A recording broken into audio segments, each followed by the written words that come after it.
Bakunze b'amateka gakondo nongeye kubasuhuza mbifuriza kugubwa neza. Uyu munsi tugiye kumvana umugani wa Njyangufi na bakuru be. Uyu mugani ufite ibice bigera muri 7 ariko ubu ngubu tugiye kumva ibice 2 ibindi tuzagenda tubikomerezaho gake gake. Kera habayeho umugabo yari afite umugore maze babyarana abana 7 b'abahungu. Uw'imfura yari ari mu kigero cy'imyaka 10. Umwuga w'uwo mugabo wari uwo kwasa inkwi maze akazigurisha udufaranga dukeya two kumutunga we n'abiwe bose. Bari bakennye cyane, bahoraga bafite umutima uhagaze kuko batashoboraga kubona ibitunga abo bana uko ari 7, kandi nta n'umwe muri bo wari ugejeje igihe cyo kwirwanaho. Icyarushagaho kubatera agahinda ni uko umwana wabo w'umuhererezi yahoraga bateye impungenge, ntagire ikintu kimushimisha, agahora yigunze kandi ntavuge. Iyo akoraga igikorwa cyiza giturutse ku mutima mwiza yari yaravukanye, we yibwiraga ko akoze ikintu kidatunganye. Yari mugufi cyane ku buryo yavutse areshya n'urutoki rw'igikumwe, maze bikurizaho kumwita Nyangufi. Uwo mwana bari baramwishyize mu mutwe bose, ikibi cyose gikozwe muri urwo rugo kikaba ari we cyitirirwa. Nyamara ariko niwe warushaga abakuru ubwenge n'ubwitonzi ndetse no guteganya. Ntiyari ashamadutse, yavugaga make ariko akumva menshi. Nuko bukeye amapfa aratera, inzara irabayogoza rwose muri icyo gihugu. Murumva namwe umuntu wari ufite abana 7 ko yarakomerewe cyane. Kubahahira ntibyari bimworoheye, ariko akomeza kubahahira. Ageze aho abura ibibahaza kubera igiciro cyari cyarazamutse muri icyo gihe bitewe n'inzara yari yaraje ari kirimbuzi. Umugabo amaze gushoberwa yigira inama yo guta abo bana mu ishyamba. Inama amaze kuyuzuza ntiyayihisha umugore we, ahubwo ayihisha abana be. Mu ijoro yari araye ari bujye guta abo bana muri rya shyamba, umugabo akangura umugore we kugira ngo amubwire inama yari yungutse ku kibazo bari bamaze iminsi bibaza cyerekeye uko bakwiye gutunga abo bana. Ubwo ariko abana bari baryamye kare. Umugore amaze gukanguka, umugabo amubwirana agahinda kanini ati, umva rero mugore wanjye, urabona neza ko tutagishoboye gutunga bariya bana. None niyemeje ko ejo nzajya kubata muri rya shyamba njya nasa niba bazagende baribwe n'inyamaswa aho kugira ngo nzababone inzara ibanyicira mu maso. Ibyo bizanatworohera cyane ko mu gihe bazaba bahugiye mu guhambira inkwi tuzabihisha maze duhindukire batatureba. Nimuyobere rero impuhwe z'ababyeyi. Umugore yamaze kumva ayo magambo akubitwa n'inkuba, maze asubiza umugabo we ati, ubwo si ibyo uvuze bikuvuye ku mutima cyangwa hari ukundi wabaye? Nta n'isoni biguteye? Iryo risubiza aho rikuye. Wese kuri mukuru hari aho wabibonye? Ni wowe ugiye kuzaba nyamuhamba babona? Umugabo kugira ngo yumve neza igisubizo cya kibyeyi umugore amuhaye, atangira kumutwama avuga ati, umva nawe ubwenge bw'abagore, ubwo se abo bana tuzabatungisha iki? Njyewe nta kundi natekereje, byarangiye, ndetse byuka witegure nawe kuko turajyana. Singiye kuzabona abana banjye bapfa urw'agashinyaguro. Umugabo akomeza kumvisha umugore we ko badashobora kubona icyatunga abo bana, ariko biba iby'ubusa. Umugore yari umutindi nyakujya, ariko umutima we wa kibyeyi ntutume wemera kwijugunyira ibibondo. Umugore akomeza kwiyumvira, atekereza ukuntu inzara izamwicira abana mu maso, atekereje agahinda bizamutera, nawe yemera igitekerezo cy'umugabo we. Nuko ajya kuryama, ariko amarira amuzenga mu maso. Ubwo ariko Nyangufi by'ababyeyi be bari barimo yari yabimenye kare. Yari umwana uzi ubwenge butangaje, kandi ntiyagiraga ikintu na kimwe kimutera ubwoba. Yamaze kumvira ku buriri bw'ibyo se yavugana na nyina, abyuka buhoro maze ajya munsi y'intebe se yakundaga kwicaraho kugira ngo ashobore kumva ibyo bavuga. Yamaze kubyumva neza asubira ku buriri, ariko ntiyirushya agoheka, ahubwo atekereza uko agenza kugira ngo we na bakuru be bazashobore kwikura muri iryo shyamba. Mu museso wa kare abyuka ajya ku nkombe y'umugezi wari hafi y'iwabo, atoragura utubuye twera, atwuzuza udufuka twe, maze agaruka imuhira. Ntibyatinze waba urakeye neza. Nuko wa mugabo abyutsa umugore we n'abana, ariko akaba yanogeje inama yo kubabwira ko noneho bari bumuherekeze bakajyana kumutwaza inkwi mu ishyamba.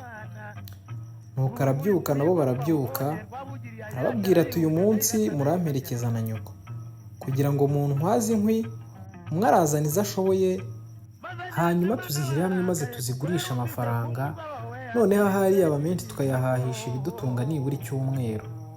Abana babyumvise bishimira kujya kureba aho hantu hakure bari kumwe n'ababyeyi babo. Nuko bahera ko babona izi shyamba, ariko Nyangufi yirinda kugira icyo abwira abakuru be mu byo yari yumvise. Nuko basesera muri rya shyamba. Iryo shyamba ryari inzitane ku buryo nta muntu washoboraga kubona undi iyo yabaga amusize intambwe nk'icumi. Ubwo ariko nyina w'aba bana we yasaga n'uwaciye kuko yari azi ibigiye kubabaho kandi adashobora kubakiza cyangwa se ngo ababurire. Binjira mu ishyamba nibwo Nyangufi yatangiye kugenda n'agatwatubuye aho se abanyujije, barinda bagera mu ishyamba rwagati. Nuko se atangira gutema ibiti no kubisatura, yereka abana hirya ye gato aho barunda imyasi. Nuko abana batangira gutunda inkwi bazirunda no gushaka imigozi yo kuzihambira. Uko bazitunda bazirunda, niko se na nyina bakomezaga gucengera mu ishyamba hirya kugira ngo babone uburyo bwo kubibeta no gusubira imuhira.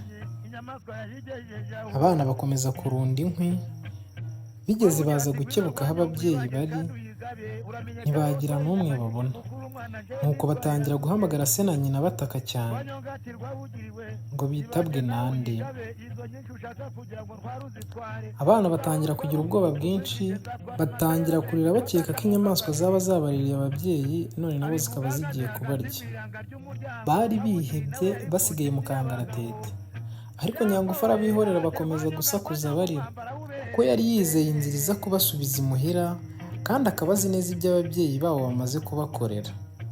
Bigeze aho abwira abakuru be arabahumuriza ati, bavandimwe mwigira ubwoba, data na mama badusize hano baritahira, ariko muhumure ndabageza imuhira, munkurikire gusa.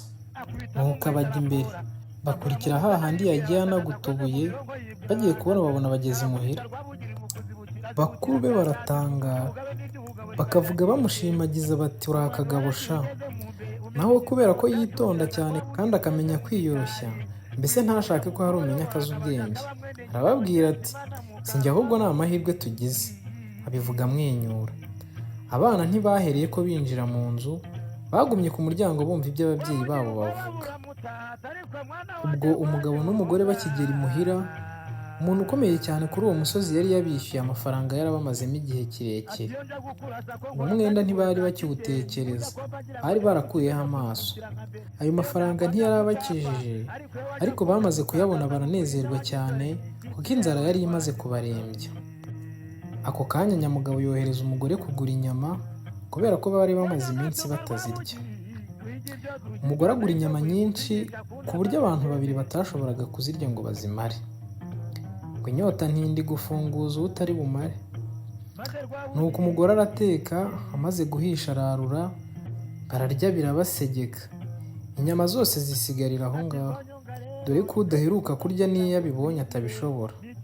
Bamaze kwegura amabondo, wa mugore aravuga ati, ba bana bacu iyo babaha baba bariye izi nyama zisigaye, kandi zari kubahaza ndetse zigasigara. Mbese nk'ubu aba banyagwa bari hehe? Yewe wapfa kunyereka Nyangufi. Nuko yungamo abwira umugabo ati, sinakubwiye ko tuzicuza hanyuma? Nk'ubu aba bana bamerewe bate muri ririya shyamba?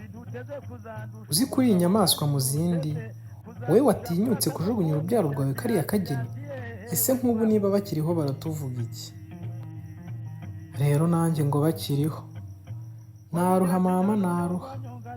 Bigeze aho umugabo ntiyaba agishoboye kwihanganira ayo magambo y'umugore, kuko yakomezaga kumuhamya icyaha ngo niwe washatse ko bata abana babo mu ishyamba. Niko kumubwira amucyaha ati, niwongera kuvuga ayo magambo ndagukubita. Umugore akomeza kurira ahamagara abana bavuga ati, abana banjye we, abana banjye we. ageze aho sinzi uko yaje kuvuga cyane ati abana banjye bari hehe we. Abana uko bakabaye ku muryango bavugira icyarimwe bati erega turi hano. Nuko nyina ashiguka ubwo yiruka afite ubwuzu bwinshi ajya ku muryango maze ahera karakingura. Akimara kubabona abahoberera icyarimwe ababwira ati mbega ukuntu nishimye kongera kubabona, ndabireba murananiwe cyane kandi inzara yabishe rwose. Maze abwira Nyangufi ati mbega umusatsi wawe nuko wahindutse, ngwino ngusokoze. Amaze kumusokoza ahamagara abana arabagaburira, bararya banezerewe. Ariko se yari yabuze aho yakwirwa.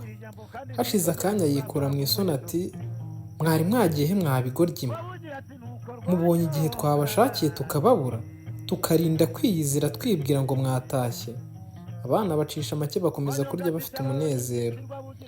Noneho batangira kubatekerereza ukuntu bagize ubwoba basigaye muri rya shyamba bonyine.